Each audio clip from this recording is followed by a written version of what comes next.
नमस्कार मित्रांनो, सर्वांचं शेतकरी बिझनेस सोसायटी मीडियामध्ये स्वागत आहे. आज आपण द्राक्ष पीक अन्नद्रव्य व्यवस्थापन याविषयी माहिती देणार आहोत. पहा आता खाली अन्नद्रव्य व्यवस्थापन पहिला टॉपिक आहे.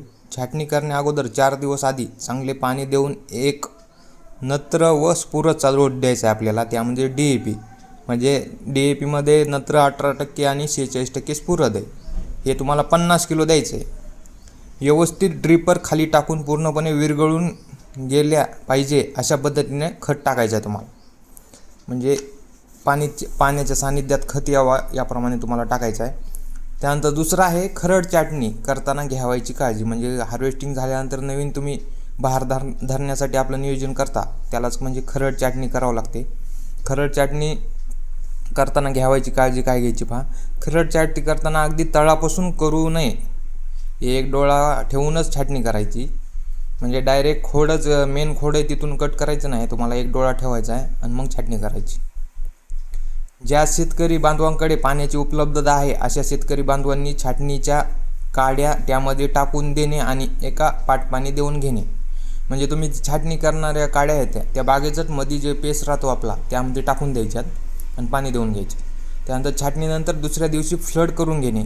म्हणजे फ्लड म्हणजे पाटपाणी, मोकळं पाणी द्यायचे. अशा पद्धतीने जर आपण छाटणी केलेली काडी बागेच्या ओळीत टाकून जर पाट पाणी दिले तर त्याचे निश्चित फायदे होतात. ओल जास्त काळ टिकून राहते. म्हणजे आच्छादनाचं काम ह्या काड्या करतात. तिथे आच्छादन नाही, जमीन ओलावा सोडते. म्हणजे जिथं आच्छादन केलेलं नाही तुम्ही तिथून ओल लवकर हडकली जाते, म्हणजे वाळली जाते. त्यानंतर छाटणीनंतर 7 ते 8 दिवसांनी तुम्हाला खोड ओलांडे वॉश करून घ्यायचे, म्हणजे धुवून घ्यायचे.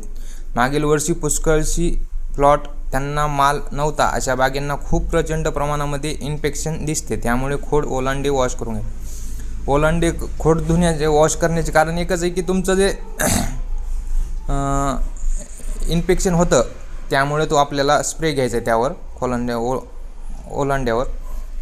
त्यानंतर लोकल प्लॉटसाठी थांबला 200 लिटरसाठी 250 ml वापरायचं आहे तुम्हाला.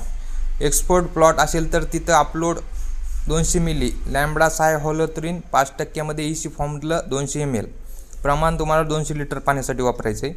त्यानंतर आपल्या सोयीनुसार रोटावेटर मारून द्राक्ष बागेच्या काड्यांचा व्यवस्थितपणे बारीक होऊन जाते आणि तिचा सेंद्रिय कार्ब वाढण्यास म्हणजे मदत होते. म्हणजे तुम्ही त्या बागेत कटिंग केलेल्या काड्या आहेत त्या रोटावेटरनं बारीक स्वरूपामध्ये करायचं आहे. त्याचा तुम्हाला सेंद्रिय खत म्हणून पण वापर होणार आहे. जमिनीच्या सानिध्यात ह्या काड्या आल्यानंतर त्यानंतर जमिनीचं सेंद्रिय कार्ब चांगल्या प्रमाणात वाढणार. आता पहा, खरड छाटणीनंतर पाणी नियोजन कसं ठेवायचे तुम्हाला. हलकी जमीन असेल तिथे 4 ते 5 दिवसांनी 3 तास पाणी द्यायचे फक्त तुम्हाला. मध्यम स्वरूपात जमीन असेल तिथे 6व्या ते 7व्या दिवशी 3 ते 4 तास पाणी द्यायचे. आणि काळी भरीव जमीन असेल तिथे डायरेक्ट 10व्या ते 12व्या दिवशी साधारण 4 तास पाणी द्यायचे.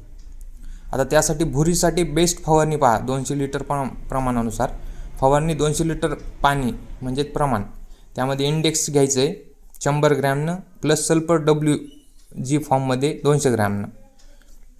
सिजेंटाचं टॉप्स घ्यायचे 100 मिली प्लस सल्फर घ्यायचे WG 200 ग्रॅम. याप्रमाणे भुरीसाठी बेस्ट फवारणी तुम्हाला काम करेल. ही एक नंबर रिझल्ट आहे. ही कशी माहिती वाटली नक्कीच कमेंटमध्ये सांगा. आणि आपल्या शेतकरी बिझनेस सोशल मीडियाला लाईक शेअर फॉलो करायला नक्की विसरू नका. द्राक्ष पिकाविषयी परिपूर्ण माहिती हवी असेल खाली दिलेला WhatsApp नंबर आहे, यावर तुम्ही मेसेज करून ही माहिती परिपूर्ण घेऊ शकता. धन्यवाद.